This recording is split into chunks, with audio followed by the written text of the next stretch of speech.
Hi friends, welcome back to Cooking with Aubrey. Today we are doing how to slice and dice a potato. I did how to slice and dice an onion if you want to go check that video out. And now we're going to do potatoes today because who doesn't love some freaking potatoes? You know, maybe some mashed potatoes, some nice little hashed potatoes with like egg, peppers, and sausage. Oof. Yep, you can use this technique for any potatoes you want to eat. I have here some peeled Yukon Gold potatoes in some water.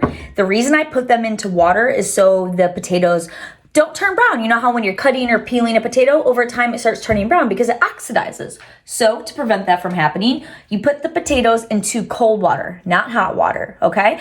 And this is good for prepping ahead of time. Say, you wanna cut up some potatoes for like hash for breakfast in the morning or for dinner the next night, whatever, it doesn't matter. You cut up your potatoes however you like, and then you just store them in the cold water and then dump out that water, whenever you're ready to use them. And there you go. And that's easy prep ahead of time for you guys. Also, I don't know if you know this or not, some types of vegetable peelers have like this little thingy at the top where it's curved and it's pointed. And it usually has like a divot. It's a little hard to see because it's black, but there's a divot right here. And that's actually for getting like into the potato if like those like little nasty like little knots or eyes or I don't know what they're called, but you can kind of get into that one like nasty spot of potato and dig it out like that. Now you know. You want to use a chef's knife. A chef's knife looks like this, where it's longer and it has this slight curve. How you want to hold your knife is taking your two fingers, your pointer and your thumb, and using it to hold the knife right here. So that way you have more control over the knife. If you're holding your knife like this versus like this, when your hand's down here, you don't have as much control over the knife. So it's harder to get more precise cuts. It's easier to make bigger cuts, cut yourself, whatever. So when you're holding it like this with your two fingers here, now you have more control, so you can get better cuts and it's a lot safer. That's my PSA for the day. First, we're gonna dice a potato. You're gonna cut lengthwise, all right? And then you have your two halves. You put your hand flat like this, and then you put it on top of the potato, okay? And then your knife is gonna be cutting across like this. So however thick you want your cuts to be, that's how high you're gonna go up, okay? So just go across, and then I move that slice to the side, and then I take the rest of the potato back, because when you're slicing like this is like slick, it moves around a little bit, and it's just not as safe. So I just set this off to the side and then make my next cut. This is a little bit smaller of a potato. Put it back there and then just make a next cut. And then you're going to cut lengthwise this way, and you want uniform shape. So however thick you cut the sides, that's how thick you're gonna cut going across the top here. You always want to make like a claw with your hand. So your knife is gonna be sliding it across your knuckle like this to help guide you.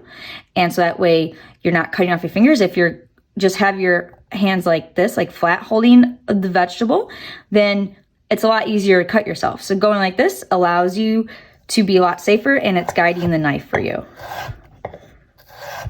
Okay.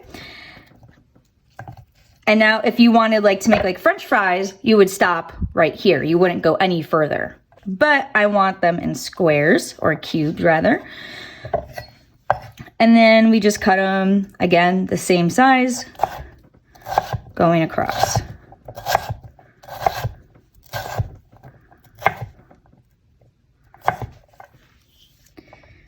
And that's it.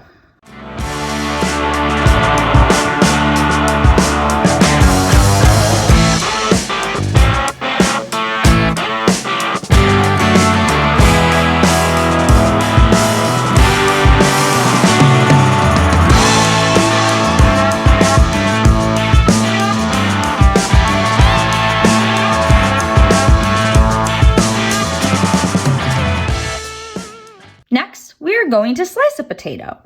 So first I'm going to cut it in half, safety first.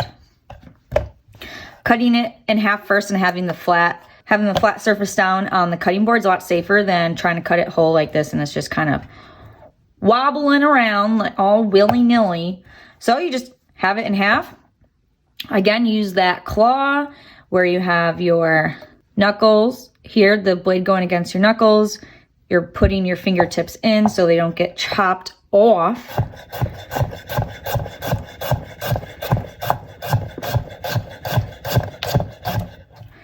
Wow.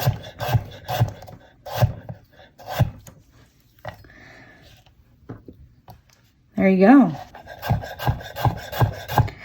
And your blade, you want to always have this rocking motion where your knife is never actually leaving the cutting board. So either the bottom part here is on the board or the top part here, and it should be like cha-choo, cha-choo, cha-choo, cha-choo, cha-choo, like a train, cha-choo, cha-choo, cha-choo, cha-choo.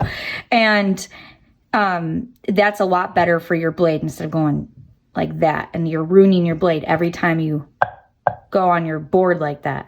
Also, if you're cutting on a plate at home, stop it. Stop it right now.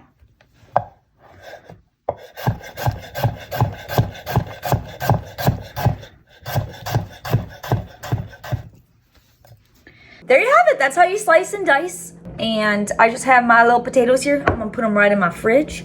And I would appreciate if you could like, comment, subscribe to this video because I appreciate it. I love your support. I love you guys. You guys have an amazing rest of your day. Go cut up some potatoes, make yourself some mashed potatoes or something. I really want some mashed potatoes right now.